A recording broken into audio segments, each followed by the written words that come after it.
ನಮಸ್ಕಾರ, ನಾನು ನಿಮ್ಮ Santosh Kattimani. Vijayapura voice digital breaking ನ್ಯೂಸ್ಗೆ ಸ್ವಾಗತ. ಈ ದಿನದ ವಿಶೇಷ ವರದಿ. ವಿಜಯಪುರ, ಜೂನ್ 10. ವಿಜಯಪುರ ನಗರದ ಶ್ರೀ ಸಿದ್ದೇಶ್ವರ ದೇವಸ್ಥಾನದಲ್ಲಿ ಭಾರತೀಯ ಜನತಾ ಪಕ್ಷದ ವತಿಯಿಂದ ವಿಶೇಷ ಪೂಜೆ ಹಾಗೂ ಸಂಭ್ರಮಾಚರಣೆ ಕಾರ್ಯಕ್ರಮವನ್ನು ಹಮ್ಮಿಕೊಳ್ಳಲಾಯಿತು. ಭಾರತದ ಹೆಮ್ಮೆಯ ಪ್ರಧಾನಮಂತ್ರಿ ಶ್ರೀ ನರೇಂದ್ರ ಮೋದಿ ಅವರು ದೇಶದ ಮೊದಲ ಪ್ರಧಾನಮಂತ್ರಿ ಜವಾಹರಲಾಲ್ ನೆಹರು ಅವರ ಪ್ರಧಾನಮಂತ್ರಿತ್ವದ ಅವಧಿಯನ್ನು ಮೀರಿಸಿ ಹೊಸ ದಾಖಲೆಯನ್ನು ನಿರ್ಮಿಸಿರುವ ಹಿನ್ನೆಲೆಯಲ್ಲಿ ವಿಜಯಪುರ ಜಿಲ್ಲಾ ಬಿಜೆಪಿ ಘಟಕದಿಂದ ವಿಶೇಷ ಸಂಭ್ರಮಾಚರಣೆ ನಡೆಸಲಾಯಿತು. ಈ ಸಂದರ್ಭದಲ್ಲಿ ವಿಜಯಪುರ ಲೋಕಸಭಾ ಕ್ಷೇತ್ರದ ಸಂಸದರಾದ ರಮೇಶ್ ಜಿಗಜಿಣಗಿ, ಮಾಜಿ ವಿಧಾನ ಪರಿಷತ್ ಸದಸ್ಯರಾದ ಅರುಣ್ ಶಹಾಪುರ, ಬಿಜೆಪಿ ಜಿಲ್ಲಾಧ್ಯಕ್ಷರಾದ ಗುರುಲಿಂಗಪ್ಪ ಅಂಗಡಿ, ಬಿಜೆಪಿ ನಗರಾಧ್ಯಕ್ಷರಾದ ಮಲ್ಲನಗೌಡ ಪಾಟೀಲ, ಎಸ್ಸಿ ಮೋರ್ಚಾ ಜಿಲ್ಲಾ ಅಧ್ಯಕ್ಷರು, ಜಿಲ್ಲಾ ಪದಾಧಿಕಾರಿಗಳು, ಪ್ರಧಾನ ಕಾರ್ಯದರ್ಶಿಗಳು, ಕಾರ್ಯಕರ್ತರು ಹಾಗೂ ನರೇಂದ್ರ ಮೋದಿ ಅಭಿಮಾನಿಗಳು ಭಾಗವಹಿಸಿದ್ದರು. ಸಿದ್ದೇಶ್ವರ ದೇವಸ್ಥಾನದಲ್ಲಿ ವಿಶೇಷ ಪೂಜೆ ಸಲ್ಲಿಸಿ ಪಟಾಕಿ ಸಿಡಿಸುವ ಮೂಲಕ ಸಂಭ್ರಮಾಚರಣೆ ನಡೆಸಲಾಯಿತು.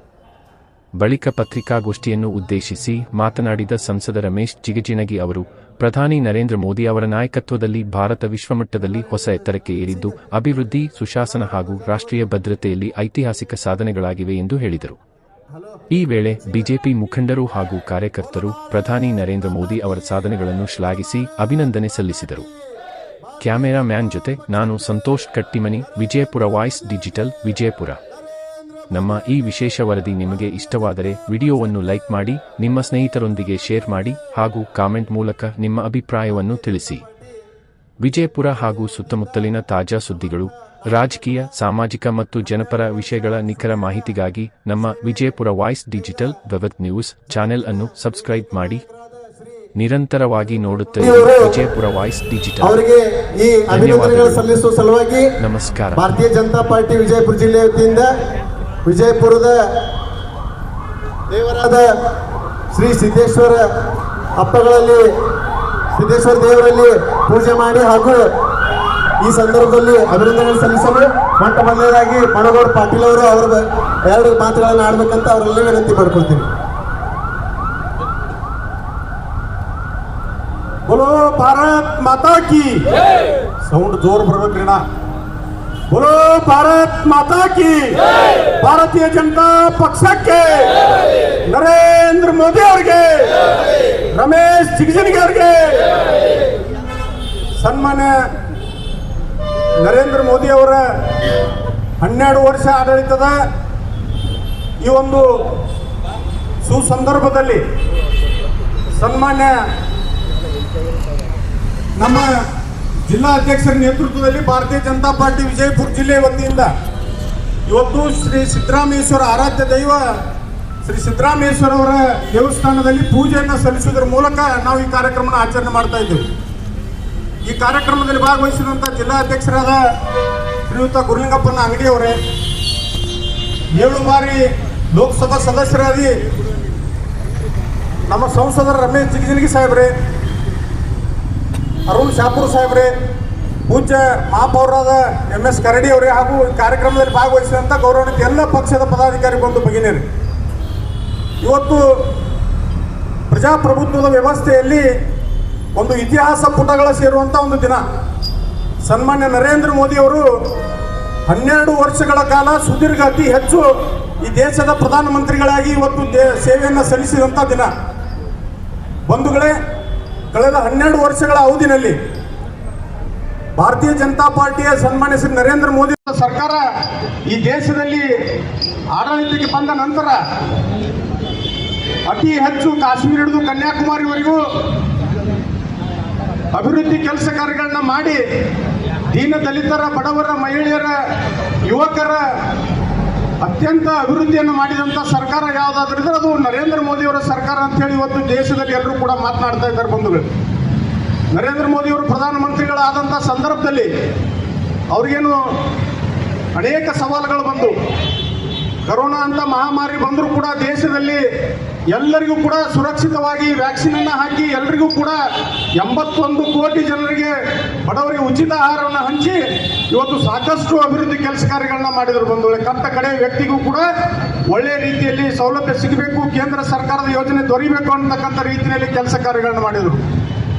ಅನೇಕ ಇವತ್ತು 2014ಕ್ಕಿಂತ ಮುಂಚೆ ಕಾಂಗ್ರೆಸ್ ನೇತೃತ್ವದ ಮನಮೋಹನ್ ಸಿಂಗ್ ಸರ್ಕಾರ ಇದ್ದಂಥ ಸಂದರ್ಭದಲ್ಲಿ ದೇಶದಲ್ಲಿ ಗಡಿಗಳಲ್ಲಿ ಮಾತ್ರ ಅಲ್ಲ, ನಮ್ಮ ದೇಶದ ವಾಣಿಜ್ಯ ನಗರಿ ಮುಂಬೈನಲ್ಲಿ ಕೂಡ ಬಾಂಬ್ ಸ್ಫೋಟ ಆಗ್ತಿತ್ತು, ದೆಹಲಿಯಲ್ಲಿ ಬಾಂಬ್ ಸ್ಫೋಟ ಆಗ್ತಿತ್ತು, ಎಲ್ಲ ರಾಜ್ಯಗಳಲ್ಲಿ ಬಾಂಬ್ ಸ್ಫೋಟ ಆಗ್ತಿತ್ತು ಬಂಧುಗಳು. ಇವತ್ತು ಸಂಪೂರ್ಣವಾಗಿ ಭಯೋತ್ಪಾದನೆಯನ್ನ ಮಟ್ಟ ಹಾಕಿ ಪಾಕಿಸ್ತಾನಕ್ಕೆ ಒಂದು ವ್ಯವಸ್ಥಿತವಾದಂಥ ಪಾಠವನ್ನು ಕಲಿಸಿದ ಈ ದೇಶದ ಪ್ರಧಾನಿ ಯಾರಾದರೂ ಇದ್ರೆ ಅದು ಸನ್ಮಾನ್ಯ ನರೇಂದ್ರ ಮೋದಿ ಅವರು ಅಂತಕ್ಕಂಥ ಈ ಸಂದರ್ಭದಲ್ಲಿ ಹೇಳ್ತಾರೆ. ಅದೇ ರೀತಿಯಾಗಿ ನಮ್ಮ ವಿಜಯಪುರ ಜಿಲ್ಲೆಯಲ್ಲಿ ನರೇಂದ್ರ ಮೋದಿ ಅವರ ನೇತೃತ್ವದ ಸರ್ಕಾರ ಅಸ್ತಿತ್ವಕ್ಕೆ ಬಂದ ನಂತರ ಸನ್ಮಾನ್ಯ ರಮೇಶ್ ಜಿಗಜಿಣಗಿ ಸಾಹೇಬರು ಈ ಜಿಲ್ಲೆಗೆ ತಂದಂಥ ಅನುದಾನವನ್ನು ನಾನು ಈ ಸಂದರ್ಭದಲ್ಲಿ ಹೇಳಬೇಕಾಗ್ತದೆ. 1,20,000 ಕೋಟಿ ರೂಪಾಯಿನ ಸನ್ಮಾನ್ಯ ರಮೇಶ್ ಜಿಗಜಿಣಗಿ ಸಾಹೇಬರು ತಂದಿದ್ದಾರೆ ಬಂಧುಗಳೇ. ಇವತ್ತು 6 ಆರೋಪಿಗಳಿರ್ಬೋದು, ರೈಲ್ವೆ ಇರ್ಬೋದು, ವಿಜಯಪುರಕ್ಕೆ ಒಂದು ವಿಮಾನ ನಿಲ್ದಾಣ ಇರ್ಬೋದು, ಜೋಡಗಳಿರ್ಬೋದು, ಪಾಟ್ ಇರ್ಬೋದು, ಇನ್ನೂ ಅನೇಕ ಅಭಿವೃದ್ಧಿ ಕೆಲಸ ಕಾರ್ಯಗಳನ್ನ ಸನ್ಮಾನ್ಯ ಜಿಗಜಿಣಗಿ ಸಾಹೇಬರು ತಂದಿದ್ದಾರೆ.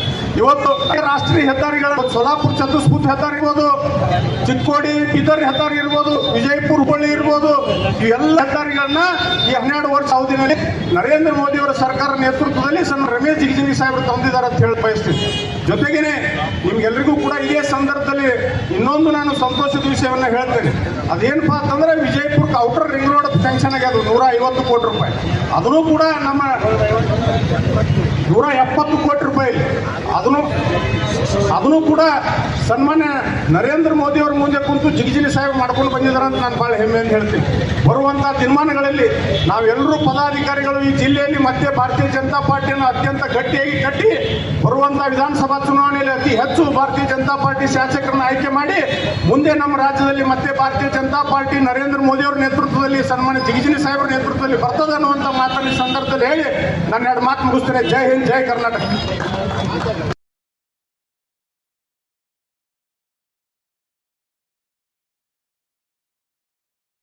ಅವರು ತಿಳಿಸಿದ್ದಾರೆ. ಈಗ ನಮ್ಮೆಲ್ಲರ ಹೆಮ್ಮೆಯ ಸಂಸದರಾದ ರಮೇಶ್ ಜಿಗಜಿಣಗಿ ಸಾಹೇಬರು 1-2 ಮಾತುಗಳನ್ನು ಆಡ್ಬೇಕಂತ ಅವರಲ್ಲಿ ವಿನಂತಿ ಮಾಡ್ಕೊಳ್ತೀನಿ.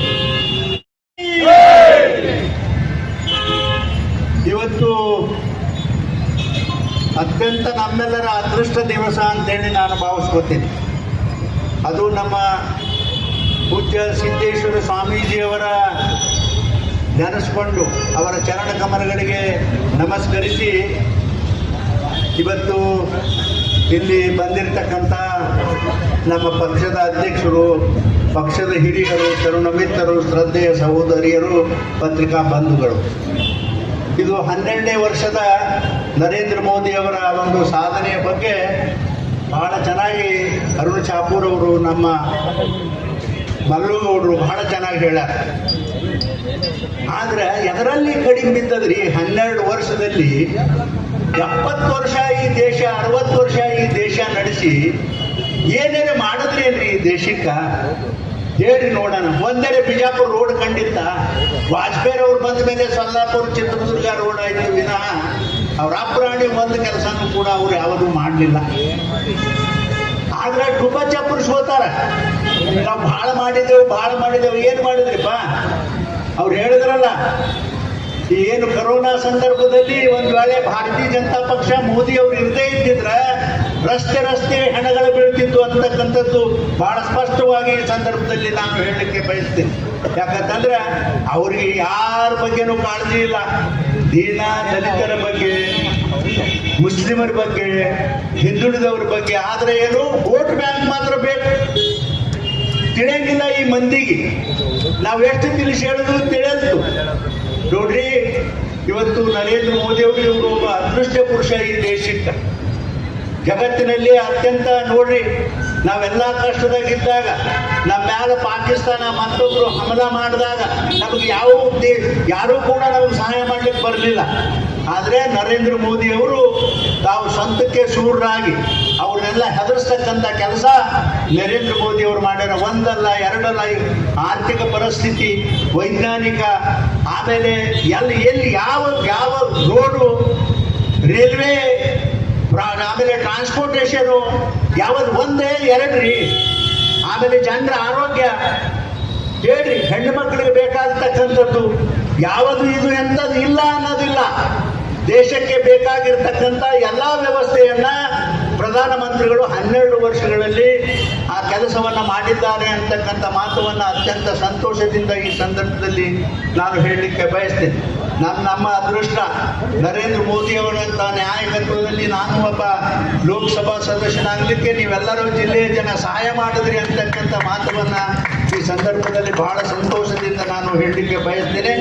ಇವತ್ತು ವರ್ಲ್ಡ್ನಾಗ ನೋಡ್ರಿ, ಜಗತ್ತಿನಾಗ ನಮಗೆ ಯಾರೂ ಹಿಂದೆ ಸಹಾಯ ಮಾಡ್ಲಿಕ್ಕೆ ಬಂದಿಲ್ಲ ಅಂದ್ರೆ ಇವತ್ತು ನಂಬರ್ ಹಚ್ಚೋದು ಪಾಳೆ ಹಚ್ಚಿ ಬರ್ಲಕತ್ತಾರೆ ದಿಲ್ಲಿಗೆ. ನರೇಂದ್ರ ಮೋದಿ ಅವರು ಭೇಟಿ ಆಗಬೇಕು, ಅವ್ರನ್ನ ಭೇಟಿ ಮಾಡಬೇಕು, ಅವ್ರ ಸಲಹೆ ಕೇಳಬೇಕು, ನಾವು ಸಹಾಯ ಬೇಕು ಅಂತ ಕೇಳಬೇಕು ಅಂತೇಳಿ ಜಗತ್ತಿನ ಎಲ್ಲರೂ. ಟ್ರಂಪ್ ಅವ್ರು ಏನು ಹೇಳಿದ್ರು, ನಾನು ಒಬ್ಬ ಮಾತ್ರ ನರೇಂದ್ರ ಮೋದಿಯವರು ನನ್ನ ಬಿಟ್ಟರೆ ನರೇಂದ್ರ ಮೋದಿಯವರು ಈ ಜಗತ್ತಿಗೆ ಒಬ್ಬ ನಾಯಕ ಅಂತಕ್ಕಂಥ ಮಾತು ಹೇಳ. ನೋಡ್ರಿ, ಇದಕ್ಕಿಂತ ದೊಡ್ಡದು ಏನಾದರೂ ಬೇಕಾಯ್ತು? ಎಂದಾದರೂ ಯಾವ್ದಾದ್ರೆ ಅನ್ನಿಸ್ಕೊಂಡ್ರ ಭಾರತೀಯರು ಎಂದರೆ ಅನ್ನಿಸ್ಕೊಂಡ್ರೆ ಹೇಳ್ರಿ ದಯವಿಟ್ಟು. ಅದಕ್ಕಾಗಿ ನರೇಂದ್ರ ಮೋದಿಯವರ ಸಾಧನೆ ಈ ದೇಶದಲ್ಲಿ ಅತ್ಯಂತ ದೊಡ್ಡ ಸಾಧನೆ ಅಂತಕ್ಕಂಥ, ಹಿಂದೆ ಯಾವತ್ತೂ ಕೂಡ ಯಾರೂ ಮಾಡದೇ ಇರತಕ್ಕಂಥ ಸಾಹಸವನ್ನು ಮಾಡಿ ಈ ದೇಶದ ಜನರಿಗೆ ರಕ್ಷಣೆಯನ್ನು ಕೊಟ್ಟು, ಈ ದೇಶದ ಜನರಿಗೆ ಬೇಕಾಗಿರ್ತಕ್ಕಂಥ ಸಂರಕ್ಷಣೆಯನ್ನು ಕೊಟ್ಟು ನಮ್ಮನ್ನೆಲ್ಲ ಬದುಕಿಸಲಿಕ್ಕೆ ಪ್ರಯಾಸ ಮಾಡಿದ್ದಾರೆ ಅಂತಕ್ಕಂಥ ಮಾತನ್ನು ಈ ಸಂದರ್ಭದಲ್ಲಿ ಬಹಳ ಸಂತೋಷದಿಂದ ಈ ಸಂದರ್ಭದಲ್ಲಿ ನಾನು ಹೇಳಿ, ಇವತ್ತು ದೇವರ ಇನ್ನೊಂದು ಸ್ವಲ್ಪ ದಿನ ಅವ್ರಿಗೆ ಆಯುಷ್ಯ, ಆರೋಗ್ಯ, ಅಧಿಕಾರ ಬೇಕು ಅವ್ರಿಗೆ. ಎಷ್ಟು ದಿವಸ ಅಧಿಕಾರದಲ್ಲಿ ಇರ್ತಾರೆ ಅನ್ನೋದು ಯಾರು ಜಡ್ಜ್ ಮಾಡ್ಲಿಕ್ಕಾಗಲ್ಲ. ಭಾಳ ಜನ ತಿಳ್ಕೊಂಡಾರ. ಈಗ ನೋಡ್ರಿ, ಅಲ್ರಿ ಈ ದೇಶದೊಳಗ ಕಲ್ಕತ್ತಾದಲ್ಲಿ, ವೆಸ್ಟ್ ಬಂಗಾಳದಲ್ಲಿ ಇದು ಮುಗದೆ ಹೋಯ್ತು, ಇಲ್ಲಿ ಯಾರೂ ಬರುವುದಿಲ್ಲ ಅಂತಕ್ಕಂಥ ಮಾತಾಡ್ತಿದ್ರು ಎಲ್ಲ ಈ ದೇಶದಾಗ. ನೋಡ್ರಿ, ಅಂಥ ಜನರನ್ನ ಎಲ್ಲರನ್ನ ಹಾಳು ಮಾಡಿ ಚುನಾವಣೆಯಲ್ಲಿ ಸೋಲಿಸಿ ಆ ಪಕ್ಷದ ಎಲ್ಲರೂ ಕೂಡ ಇವತ್ತು ಭಾರತೀಯ ಜನತಾ ಪಾರ್ಟಿಗೆ ಸೇರಿಸ್ತಕ್ಕಂಥ ಕೆಲಸ ನಡೆದದು. ಇದು ಸಾಮಾನ್ಯ ಕೆಲಸ ಅಲ್ಲ, ಇದು ಒಂದೇ ಅಲ್ಲ. ಈಗ ಎಲ್ಲದ ಕಾಂಗ್ರೆಸ್ ಎಲ್ಲಿ ಇಲ್ಲ. ಈ ಮಂಡಿ ಕರ್ನಾಟಕದಾಗ ಅದ, ಆದ್ರೆ ಎಲ್ಲರೂ ಬರ್ಕೋರಿ ಎದ್ಯಾಗ ಇದೇ ಬಹಳ ದಿನ ಈ ಕರ್ನಾಟಕದಾಗ ಸರ್ಕಾರ ನಡೆಯೋದಿಲ್ಲ. ಇಷ್ಟು ಮಾತ್ರ ನಾನು ಇದು ಭವಿಷ್ಯ ಅಂತೇಳಿ ನಾನು ಹೇಳಲಿಕ್ಕೆ ಬಯಸ್ತೀನಿ ಅಂತಕ್ಕಂಥ ಮಾತವನ್ನ ಬಹಳ ಸ್ಪಷ್ಟವಾಗಿ ಸಂದರ್ಭದಲ್ಲಿ ಹೇಳಿ, ಮುಂದಿನ ದಿನಮಾನಗಳಲ್ಲಿ ಮೋದಿಯವರಿಗೆ ಒಳ್ಳೆಯ ಒಂದು ಶಕ್ತಿಯನ್ನು ದೇವರು ಕೊಡಲಿ, ಈ ದೇಶವನ್ನು ಇದೇ ರೀತಿ ಸಂಪೂರ್ಣವಾಗಿ ನಡೆಸ್ಕೊಂಡು ಹೋಗಲಿ ಅಂತ ಹೇಳಿ ಭಗವಂತನಲ್ಲಿ ಪ್ರಾರ್ಥನೆ ಮಾಡಿ, ಸಿದ್ದಪ್ಪ ಸ್ವಾಮೀಜಿಯಲ್ಲಿ ಕೂಡ ಪ್ರಾರ್ಥನೆ ಮಾಡಿ ನಾನು 2 ಮಾತು ಮುಗಿಸ್ತೀನಿ. ಅಧಿಕಾರ ಜಿಲ್ಲೆ ಅಧ್ಯಕ್ಷರಾದ ಗುರುಲಿಂಗಪ್ಪ ಅಂಗಡಿಯವರು 2 ಮಾತುಗಳನ್ನು ಆಡ್ಬೇಕಂತ ಅವರಲ್ಲಿ ಕೇಳ್ಕೊಳ್ತೀನಿ. ಧನ್ಯವಾದಗಳು ತಿಳಿಸುತ್ತಾ ಈ ಕಾರ್ಯಕ್ರಮ ಇಲ್ಲಿಯೇ ಮುಕ್ತಾಯಗೊಳಿಸುತ್ತೇವೆ. ಧನ್ಯವಾದಗಳು. ಈ ಅಭಿನಂದನೆ बोलो भारत माता की।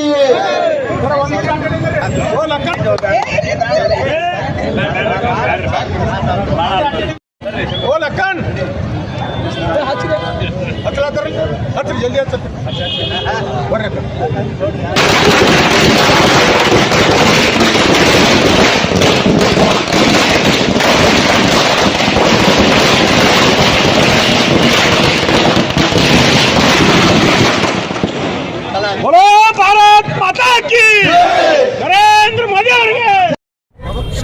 ಮೋದಿ ಸಾಹೇಬರ ಆಡಳಿತ ಕಾರ್ಯಕ್ರಮದಲ್ಲಿ ನಾವೆಲ್ಲರೂ ಇವತ್ತು ಸಂತೋಷದಿಂದ ಭಾಗಿಯಾಗಿ 12 ವರ್ಷದಲ್ಲಿ ಮೋದಿಯವರ ಸಾಧನೆಗಳು ಅತ್ಯಂತ ಭೀಕರವಾದ ಸಾಧನೆಗಳು, ಈ ದೇಶಕ್ಕೆ ಕೊಟ್ಟಿರ್ತಕ್ಕಂಥ ಕೊಡುಗೆ ಹಿಂದೆ ಯಾವ ಸರ್ಕಾರವೂ ಯಾವ ನಾಯಕರು ಕೂಡ ಈ ದೇಶಕ್ಕೆ ಕೊಡಲಿಲ್ಲ.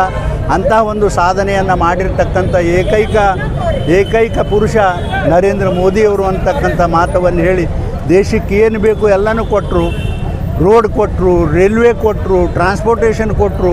ಆಮೇಲೆ ನೋಡ್ರಿ, ಜಮ್ಮು ಕಾಶ್ಮೀರ ಲಡಾಖ ಎಲ್ಲ ಅಲ್ಲಿ ಅಭಿವೃದ್ಧಿ ಏನನ್ನೋದು ತೋರಿಸ್ಕೊಡ್ತಕ್ಕಂಥ ಪ್ರಯಾಸ ಮಾಡಿದ್ರು. ಈ ದೇಶದಲ್ಲಿ ಮಾಡಿರ್ತಕ್ಕಂಥ ಪ್ರಗತಿ ಇಡೀ ಜಗತ್ತಿನಲ್ಲಿ ಜನ ಹೊಗಳಕತ್ತಾರ. ಜಗತ್ತಿನ ಜನ ಕ್ಯೂ ಹಚ್ಚಾರ. ಮೋದಿಯವರಿಗೆ ಭೇಟಿ ಆಗಬೇಕು ಅಂತಕ್ಕಂಥ ಇಂಥ ಒಬ್ಬ ನಾಯಕ ಸಿಕ್ಕಿರೋದು ನಮ್ಮ ಭಾರತೀಯರ ಎಲ್ಲ ಒಂದು ಅದೃಷ್ಟ ಅನ್ನತಕ್ಕಂಥ ಮಾತು ನಾನು ಹೇಳಲಿಕ್ಕೆ ಬಯಸ್ತೀನಿ. ಈಗ ಖರ್ಗೆ ಅವರು ಗೃಹ ಸಚಿವರಾದ್ರು ಸರ್, ಸಂಘ ಪರಿವಾರ ದಾಖಲೆಗಳನ್ನ ಕೊಡಿ. ಅಲ್ಲೋ ಯಪ್ಪ, ನೀ ಖರ್ಗೆ ಅವರು ಇನ್ನೂ ಸಣ್ಣ ಹುಡುಗ, ಅವ್ರ ಅಪ್ಪನೇ RSS ವಿರುದ್ಧ ರಾಗಡ್ ಹೋರಾಟ ಮಾಡಿ ಸುಸ್ತಾಗಿ ಬಿಟ್ಟಾನ. ಇವ್ಯಾವ ತಪ್ಪಲ್ರಿ ಇವನು ಹುಡುಗ. ಅವನು ಭಾಳ ಆದ್ರೆ ಅವನು ಹೋಮ್ ಮಂತ್ರಿ ಆಗಿರ್ಬೇಕು, ಹೋಮ್ ಮಂತ್ರಿ ಆಗಿ ಹೋಮ್ ಮಿನಿಸ್ಟರ್ ಆಗಿ ಏನು ಮಾಡ್ತಾನೆ ಹಾಂ? ಅವ್ರ ಅಪ್ಪಗೆ ಮಾಡ್ಲಿಕ್ಕಾಗಿಲ್ಲ, ಇವೇನು ಮಾಡ್ತಾನಪ್ಪ ಒಂದು ಸ್ವಲ್ಪ ಆರಾಮಾಗಿರಲಿ. ದಾಖಲೆ ರೆಡಿ ಇಟ್ಕೋರಿ ಅಂತ ಹೇಳ್ತಾರೆ. ಏನು ನೋಂದಣಿ ಮಾಡ್ಕೋತಾನೆ? ಸಂಘ ಪರಿವಾರ RSS ಅನ್ನ ನೋಂದಣಿ ಮಾಡ್ತಾರೆ. ಅಲ್ಲ ಏನು ಮಾಡ್ತಾನತ್ರಿ ಅಮ್ಮ? ಏನು ಮಾಡ್ತಾನೆ ಅವ್ರು? ಪಿಸಾಸಿ ಮಾತು ಹೋಗ್ತಾನೆ ಅವ್ರು ಜಲ್ದಿ. ನಾ ಹೇಳಿನಲ್ಲ ಈಗ ಇದು ಭಾಳ ದಿನ ಇರಂಗಿಲ್ಲ, ಯಾಕಂದ್ರೆ ಇಂಥವೆಲ್ಲ ಉಪಾಧ್ಯಾಪಿ ಮಾಡೋದ್ರಿಂದ ಈ ಸರ್ಕಾರ ಉಳಿಯೋದಿಲ್ಲ. ನಡ್ರಿ